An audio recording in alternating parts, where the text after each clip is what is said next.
There are new concerns for families recovering from Helene in western North Carolina. Those families say they're being forced out of homes provided by FEMA after the storm hit in 2024. Channel 9's Dave Faraday has covered the temporary housing program and joins us live from McDowell County. Now, Dave, one woman told you she has to be out tomorrow. Yeah, she told me her deadline, 1 p.m. tomorrow. She has to move out of her home here near Old Fort. Other residents here have told me they, too, have been told by FEMA that they have to be out soon. Take a look at some of this video we shot this morning. Ginger Hall showed me the boxes and crates she has packed at the Old Fort RV park. During Helene, the storm destroyed her camper. She has been living here since last year. She showed me paperwork where she says FEMA said she could stay here until March 29th. Other residents like Kelly Hart say representatives from FEMA are here every 2 weeks doing inspections and telling them they too will have to move out. FEMA says the Direct Housing Assistance Program provides rent-free housing for 18 months after the storm last fall. FEMA told us the program has helped more than 240 families. Listen to what Ginger Hall told me earlier. There's no way I can live in a tent here. My help won't let me. I mean, that'll be the end of it, because I've got really bad bronchitis. I'm just getting over COVID, and they want me out of here by tomorrow.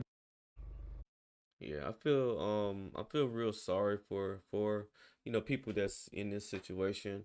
Of course, we know Helene, was very, very devastating, especially in this area of North Carolina. And as you still see, people are still dealing with the effects of it. A lot of people are not able to recover from that. A lot of people were living in like camper style homes, and just homes that, not your traditional type of home. FEMA relocated them to areas like this, and, you know, even months, like 18 months plus outside of when it happened, economically, they're not able to go and just, place themselves anywhere else. She was saying, she can't even live in a tent because of her health reasons. And she's just the person who was comfortable getting on camera and doing this news report here. But of course, it's a lot of people and a lot of families that are dealing with this. I remember seeing a clip like months ago, as far as when the aftermath of Helene happened, and people lost everything. People was, like I said, living in like camper style homes in this area. And you know there are some of the people that's going to be affected by this. What I'm shocked is that there's not like a program to help people get permanent placements as far as homes.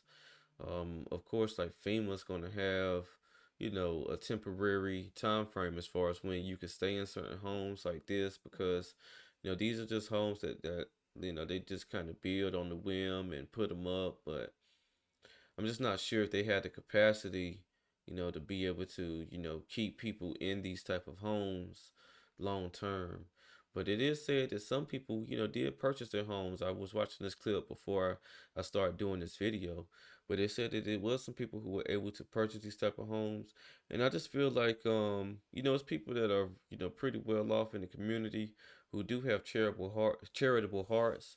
I feel like, those are the people who, should kind of look into these type of situations and try to help people purchase their homes, because you see, she obviously doesn't seem like, she can really do, too much physical work to be able to afford too much. I mean, maybe she can, because I do see a PlayStation 5 controller over there to the right. But, at the same time, a lot of people are at the point in life where, they're not, they've already reached their earning capacity, or, even mentally, not saying that you should just take care of these people and anything like that, but there has to be another way to help these type of people out, to where they're not out in the streets, or living in homeless shelters, and, really just giving up on life. Let's see what else has to say.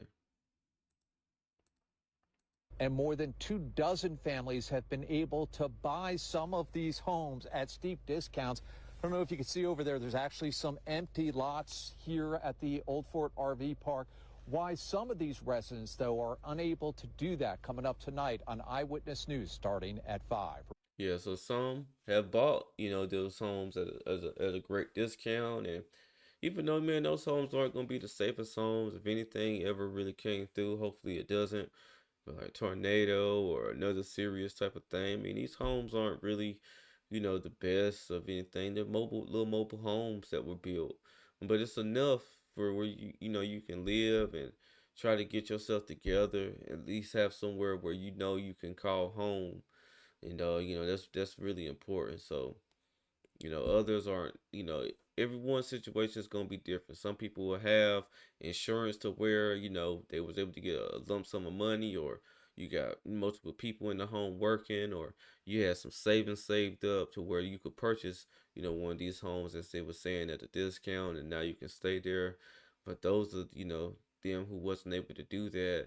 Um, if you've been living 18 months there, didn't have to any rent or anything like that, you was just placed there, you know, they basically saying, FEMA's basically saying that you had ample amount of time to get yourself into a position to either purchase this home, or have another, option as far as residency. So just wanted to report on this to kind of shed some light on what's going on in that western North Carolina region, even after Helene had went through and caused so much damage. But if you like my content, make sure you like, comment, and subscribe to my channel. This is Justin Paul. Peace.